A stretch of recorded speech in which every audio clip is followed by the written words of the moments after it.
सुशासन की सरकार में बिहार के निर्दलीय सांसद पूर्णिया के सांसद पप्पू यादव के जीवन लीला 24 घंटे के अंदर समाप्त हो जाएगी। मतलब वह 24 घंटा आज ही पूरा हो रहा है। पूर्णिया के सांसद पप्पू यादव को लॉरेंस बिश्नोई के ग्रुप से लगातार धमकी मिल रहा है। हालांकि यह धमकी का सिलसिला कई दिनों से चल रहा है और अब उनको शुक्रवार को 24 घंटे की अंतिम मोहलत दी गई है। मतलब 24 घंटे में पप्पू यादव की जीवन लीला समाप्त कर दी जाएगी। क्या एक बार फिर पप्पू यादव को 90 के दशक में वापस जाना होगा? क्या एक बार पप्पू यादव को फिर से यह प्रूफ करना होगा कि अभी मैं बूढ़ा नहीं हूं? 1857 की क्रांति में 80 वर्ष के बाबू कुंवर सिंह ने अंग्रेजों को बता दिया था कि अभी भी इन बूढ़ी हड्डियों में वो दम है कि हम अंग्रेजों के नाको चने चबवा सकता हूं। करारा जवाब दिया था 80 वर्ष का बूढ़ा बाबू कुंवर सिंह ने अंग्रेजों को। तो क्या फिर से एक बार इस बूढ़े पप्पू यादव को यह दिखाना होगा कि मैं 90 का दशक का पप्पू यादव हूं?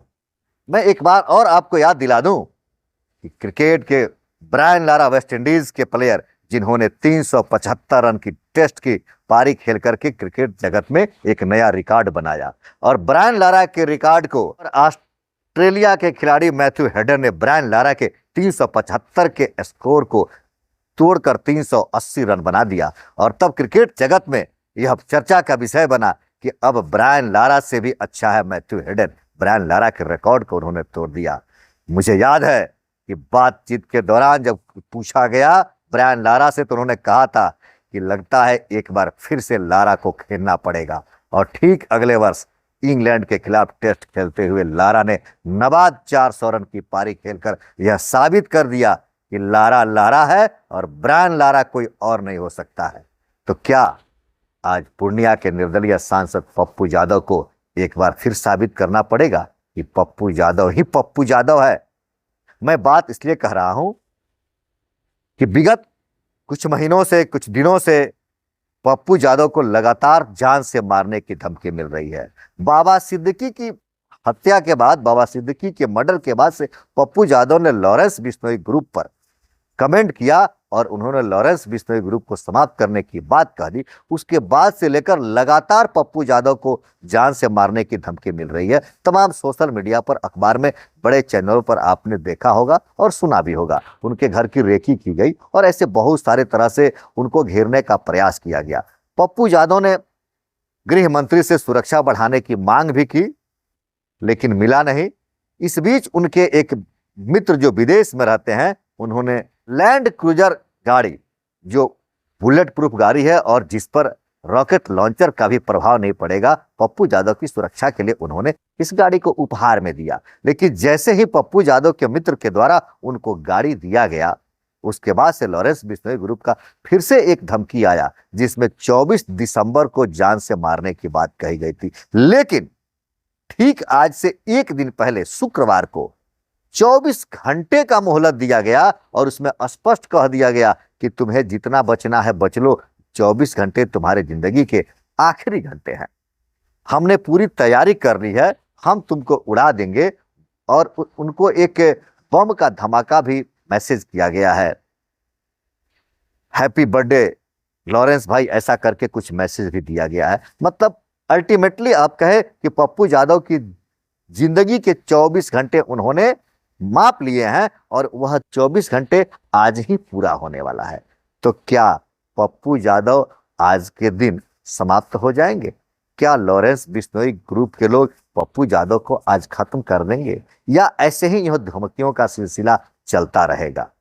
अगर इसी तरह से धमकियों का सिलसिला चलता रहा तो शायद पप्पू यादव को एक बार 90 के दशक में वापस जाकर यह साबित करना पड़ेगा कि मैं वही पप्पू यादव हूं।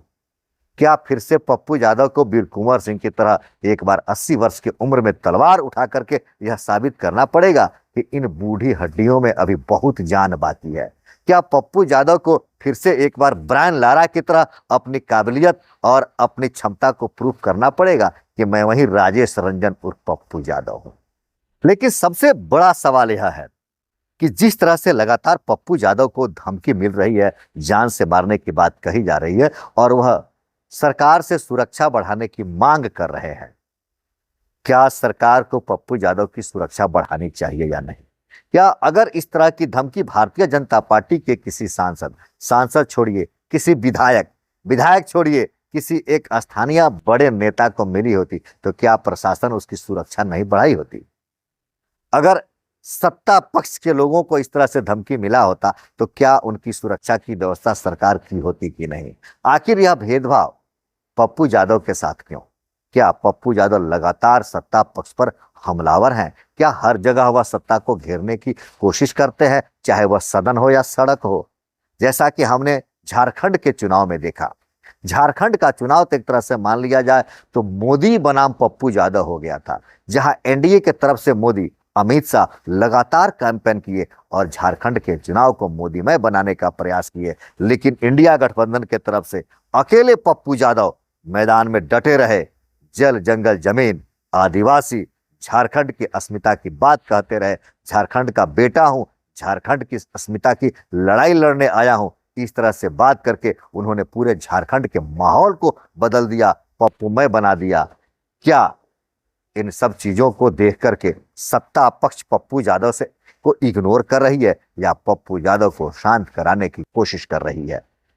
अगर यह व्यवस्था किसी अन्य नेता के साथ, किसी मंत्री के साथ हुई होती, किसी अन्य नेता या मंत्री को ऐसा धमकी मिला होता तो क्या शासन प्रशासन उसकी सुरक्षा बढ़ाती कि नहीं बढ़ाती? आखिर पप्पू यादव को सुरक्षा क्यों नहीं दी जा रही है? उनकी सुरक्षा की व्यवस्था क्यों नहीं की जा रही है?